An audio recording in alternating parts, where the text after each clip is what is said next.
Philippe, bonjour. Bonjour Raphaël. On est là pour parler de Proplast, les professionnels du plastique, si on résume. Mais c'est bien plus que ça. On ne fait pas que du contenant alimentaire, qu'avec du plastique chez Proplast. Non, tout à fait. Donc Proplast, c'est un groupe familial de 850 collaborateurs, présent depuis 90, quand mon père a démarré. Aujourd'hui, on a deux pôles. On a Nutripack et Reuse. Nutripack, on va se concentrer sur les contenants alimentaires à usage unique, en polypropylène, en cellulose moulée, en carton et en biosourcé, par exemple. Et sur la partie Reuse, qui est la partie réemployable, on vient axer notre développement sur toutes les solutions en réemployable, en réutilisable. D'accord, donc deux solutions, de l'usage unique mais durable, et du récupérable et du réutilisable, durable aussi. C'est ce qu'on a un petit peu ici sur la table, des échantillons comme ça. Donc là, par exemple, je prends ce gobelet, je suis en Reuse. On est en Reuse. C'est-à-dire, qu'est-ce que c'est? On est en Reuse, on est en EcoCup. D'accord. Principalement destiné au marché de l'événementiel, où on va mettre à disposition des gobelets personnalisés dans des stades, dans des festivals, dans des concerts, dans des mairies, des fêtes de village, tout ce que vous voulez. On vient personnaliser les gobelets, les mettre à disposition, les laver, les collecter et les remettre à disposition si l'événement a lieu sur plusieurs jours. Je prends ceci par exemple, j'imagine que c'est aussi du Reuse. Alors on est C'est toujours solide, sur Reuse. c'est du récupérable. On est solide, c'est un produit qui est finalement éco-conçu, il est conçu pour durer. Donc là, c'est pour les restaurateurs qui veulent supprimer l'usage unique au profit du réemployable.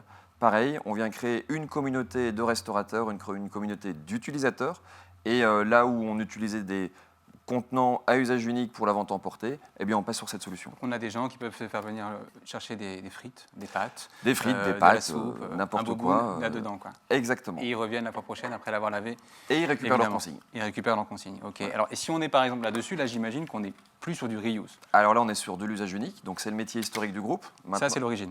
Ça, c'est l'origine. Alors, ce produit-là, on est en matériaux biosourcés, 100% végétal, qui n'existait pas au moment du démarrage, qu'on a développé au fil du temps. La suivante, Ici, oui. Oui, tout à fait. Ça, c'est nouveau, un énorme investissement qu'on a réalisé depuis 2019. C'est une barquette en cellulose moulée. Cellulose moulée. Alors, la cellulose moulée, c'est simplement un mot compliqué pour dire que c'est de la fibre de bois. Ah, il faut le dire. Voilà, tout à fait. Et donc, on reste en usage unique, mais c'est de la fibre de bois, issue de forêts certifiées. C'est produit sur notre site historique de Flins-les-Raches. Et puis, évidemment, il y a encore nos barquettes en plastique, monomatériaux, c'est important. On reste soit en polypropylène à 100% ou en PET à 100%. Une grande expertise, une grande variété aussi, de l'usage unique, du récupérable. Et donc, finalement, cette capacité à avoir deux modèles côte à côte et complémentaires, c'est ça qui fait un peu aussi votre singularité, votre particularité? Ah, exactement, c'est totalement ça. Il n'y a aucun acteur aujourd'hui qui ont le même positionnement que le nôtre. Proposer les deux, pour nous, c'est très important. C'est finalement pragmatique de se dire que ce n'est pas une solution contre l'autre, ou tout l'un ou tout l'autre. Ce n'est pas blanc ou noir. Il y a des moments où le réemployable est plus intéressant que l'usage unique. Le contraire est vrai aussi. Donc notre rôle, c'est d'accompagner au mieux les clients qui sont perdus. Qui sont perdus dans ce flot d'informations qui souvent est contradictoire. Oui. Il y a la réglementation qui évolue très vite. Et donc notre rôle, c'est de les accompagner, de les aiguiller au mieux. On ne fait pas de greenwashing. Mais pas de plastic bashing non plus. On ne fait pas de plastic bashing non plus. On n'est pas en train de défendre à tout prix le plastique, à tout prix le plastique. On le défend quand c'est nécessaire. Quand le plastique est bien conçu, quand on sait qu'il va être valorisé, qu'il est bien collecté, alors oui, le plastique a une valeur d'usage qui est absolument incroyable. Le plastique peut être durable. Donc, et ça, c'est une grande force. En vous écoutant, j'ai aussi le sentiment que vous avez cette capacité à vraiment à parler vrai, à rester authentique et à dire quand ça marche ou quand ça ne marche pas, finalement. Oui, ça c'est la marque de fabrique du groupe. Oui, il y a un côté, quand c'est bien, on le dit, quand c'est pas bien, on le dit aussi. On a du mal à être tout à fait dans le greenwashing, on ne l'est pas du tout. C'est pas du tout le parti pris. C'est le compromis finalement, mais le compromis en élevant le niveau d'exigence. C'est pas un compromis faible, c'est un compromis fort. D'accord. Allez, je vous demande un petit exercice ici. Il y a tellement de choses à dire, c'est vaste. Proplast, c'est les métiers, les femmes et les hommes qui y travaillent. Mais s'il fallait identifier, je dirais, trois piliers, trois mots, oui, forts, qui vous guident et qui vous animent et qui font les fondations finalement de Proplast. Alors, je vais prendre une expression et 2 mots. Ah, ça négocie. Entendu. Je vais prendre l'expression, c'est la capacité à saisir les opportunités. Depuis le début de la création du groupe, c'est cette capacité à aller saisir quelque chose qui se présente ou non, de manière tangible ou non. On se rend compte que le marché a un besoin, et cette capacité à saisir ce qui peut être une chance au départ, qu'on essaye de transformer dans quelque chose de durable sur le long terme, on essaie de rendre ça pérenne. C'est vraiment la marque de fabrique. C'est vrai aussi pour la croissance aussi de l'entreprise, j'imagine. Totalement. Ça s'adapte aussi pour toutes les croissances externes qu'on a réalisées, les acquisitions. Il y a des acquisitions, souvent, on va susciter l'intérêt, on va créer la chance, et finalement, c'est cette capacité d'aller chercher des opportunités, finalement, nous aide à avoir une ouverture d'esprit qui est assez forte. On va récupérer des compétences, des gens, des cultures qui font que on s'enrichit mutuellement sur notre façon de penser, sur notre façon de travailler, et c'est extrêmement valorisant. Ça, c'est un premier pilier, cette capacité à saisir des opportunités, à grandir, à s'arrêter, à voir comment fonctionne le marché, à être en écoute. Un deuxième, mais en un mot. En un mot, je dirais familial. Évidemment. Évidemment. Mon père a créé ça il y a 31 ans maintenant, en juin 90. C'est resté une entreprise familiale. C'est resté une entreprise familiale. On a décidé de continuer l'aventure avec ma sœur en 2015. Donc aujourd'hui, l'actionnariat est majoritairement familial. Et à ce sujet, on l'avait annoncé auprès des équipes, mais on a un gros sujet d'actionnariat salarial qu'on est en train de mettre en place. D'accord. Et qui devrait avoir lieu normalement, si tout va bien, pour cette fin d'année. C'est imminent. C'est imminent, et on est en train de le déployer, de le communiquer, d'expliquer aux gens comment ça fonctionne. Et donc ça devrait sortir dernier trimestre. Une étape majeure pour finalement que chacun s'engage dans l'entreprise familiale. Tout à fait. Alors, le niveau d'engagement est déjà assez élevé. Oui. Après, on a voulu aussi faire en sorte que tout le monde participe à la création de valeur. Et c'était un choix un souhait et un choix depuis de nombreuses années. Et on peut le mettre en place cette année. Une grande étape. Un troisième mot ? Je dirais agilité. Agilité. La capacité de toujours être en mouvement, de toujours se remettre en cause, de faire évoluer les groupes au fil des évolutions réglementaires, des évolutions de marché, des besoins clients. Et c'est pour ça qu'on est là aujourd'hui, c'est qu'une évolution, l'agilité, il en faut d'autant plus qu'avant, parce que ça va vite. Et aujourd'hui, on a voulu réaligner finalement ce qu'on fait au quotidien avec notre identité et avec notre vision. Et gros changement, et c'est pour ça qu'on est là aujourd'hui. C'est vrai. Les changements ont opéré dans la société, les enjeux économiques, environnementaux, ce qu'on appelle la RSE finalement, l'industrie du plastique qui se trouve aussi à un tournant. Vous êtes à un tournant que vous avez vu arriver, que vous avez anticipé. Est-ce que c'est pour ça, parce qu'on se situerait à un tournant, que Proplast aujourd'hui va le faire sous une nouvelle entité, un nouvel étendard ? Évidemment, le marché actuel fait que ça bouge beaucoup. Maintenant, ces notions de RSE, ces notions d'écologie, même si on faisait du plastique, on est toujours resté sur du monomatériau. On a toujours eu la notion d'éco-conception, la capacité à faire des produits qui sont plus légers, qui sont éco-conçus, qui nécessitent moins de matière au départ. Donc ça a toujours été l'ADN du groupe. Maintenant, il est vrai qu'on a, avec le réutilisable, avec les matériaux alternatifs, on a envie de rajouter une couche et on a envie finalement de matérialiser avec une nouvelle identité, avec une nouvelle vision, ce qu'on fait déjà au quotidien depuis des années. Et donc oui, l'écologie, la RSE, ça devient au centre de notre stratégie, avec la volonté à très court terme, je dirais à court terme, d'essayer d'obtenir la certification B Corp, qui est une certification qui est, on va la considérer comme étant la plus exigeante. La plus exigeante, celle qui a les plus hautes normes en termes d'exigence de transparence, de gouvernance, d'impact environnemental. Donc là, on a engagé une équipe pour obtenir cette certification et on va démarrer tout ça à partir de septembre. On verra le temps que ça prendra, mais en tout cas, l'objectif est là. Un bel engagement et en tout cas un grand combat, j'imagine, quand on sait ce que B Corp demande comme effort collectif et individuel. Donc une nouvelle identité qui va s'appuyer sur une vision qui change aussi et qui évolue. On parlait de réévolution. Finalement, Proplast demain ne serait peut-être plus qu'un fournisseur de contenants alimentaires ? Tout à fait. Aujourd'hui, jusqu'à maintenant, Proplast, on n'était que dans le plastique.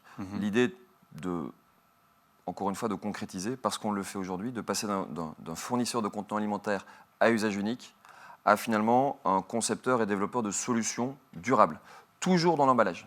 Toujours dans l'emballage alimentaire, c'est notre credo, c'est notre ADN, c'est ça qu'on fait depuis le début.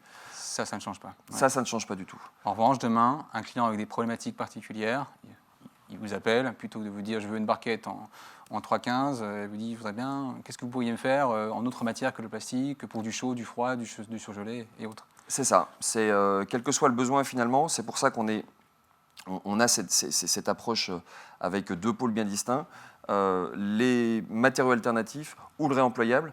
Après, on essaye avec le client, avec les ACV qu'on fait, les analyses de cycle de vie, on vient vraiment crédibiliser notre approche en essayant de répondre au mieux aux besoins du client.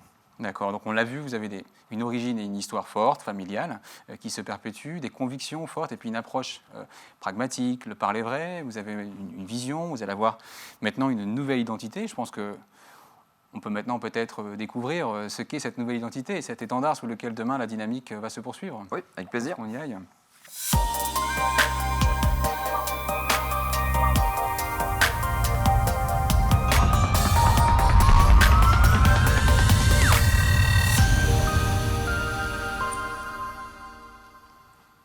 On a vu l'évolution, Impact Group, un nom fort, plein d'impact, porteur de sens. Comment ce nom finalement s'est imposé à vous? Il s'est imposé naturellement. C'est un nouveau nom qui permet d'assurer et de revendiquer notre savoir-faire.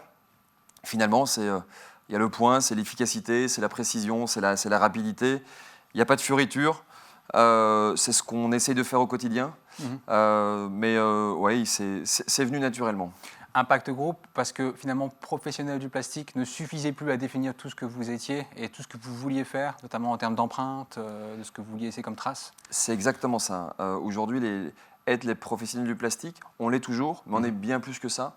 On s'est lancé dans la cellulose moulée, on s'est lancé dans le carton, on a énormément de solutions dans le réemployable, au travers de tous les produits qu'on a présentés.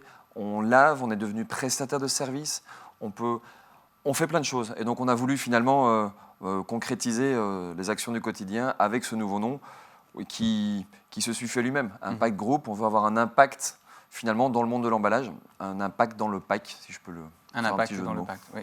Un impact positif sur l'environnement et sur la planète aussi, contribuer à relever des enjeux qui sont aujourd'hui considérables et inévitables. Exactement, on considère qu'on a notre rôle à jouer, on a tous un rôle à jouer, et c'est la stratégie des petits pas.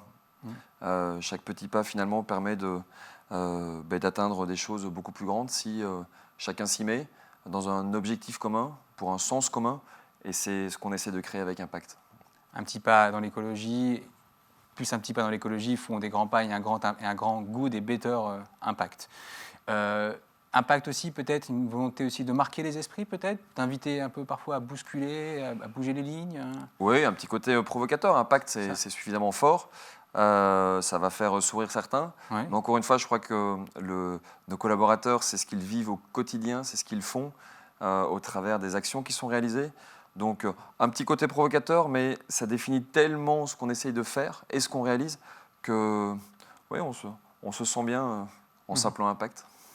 En s'appelant Impact, mais avec un Nutripack qui reste là, qui reste un vaisseau dans la galaxie Impact Group. Nutripack va aussi avoir son petit lifting, sa dévolution? Oui, tout à fait. Alors, encore une fois, ce qui est important, c'est qu'il y a Impact Group et il y a deux activités. Il y a bien Nutripack d'un côté. Nutripack reste. On reste dans l'emballage alimentaire. Oui. On reste dans l'usage unique avec les matériaux alternatifs, les solutions alternatives, ou on reste aussi dans le polypropylène ou dans le PET si c'est du monomatériau. Donc ça, on assume.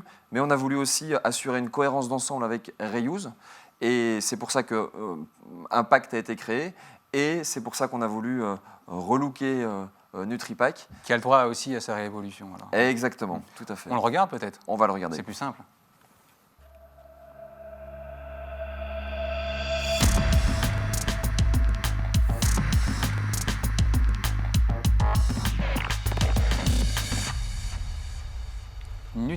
Nutripack ne change pas, mais il vient en plus cette signature Better Packaging, et ça c'est important, je pense. Ça c'est très important.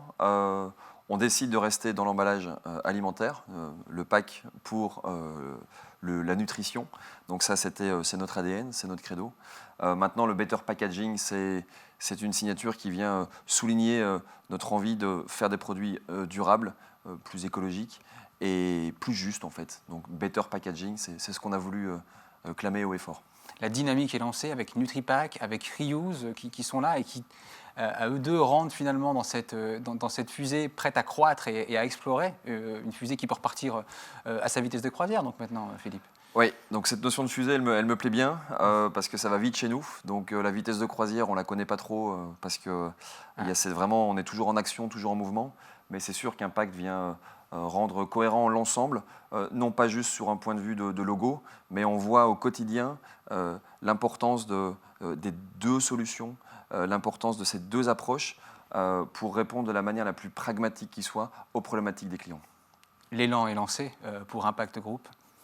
L'élan est lancé, toujours de manière exploratoire, toujours avec beaucoup d'humilité, mais beaucoup de pragmatisme également. Et puis voilà, en tout cas, extrêmement fier de ce qui a été fait et impatient d'être dans les prochains mois pour découvrir de quoi demain sera fait avec Impact Group. Exactement. Merci beaucoup, Philippe. Merci, Raphaël.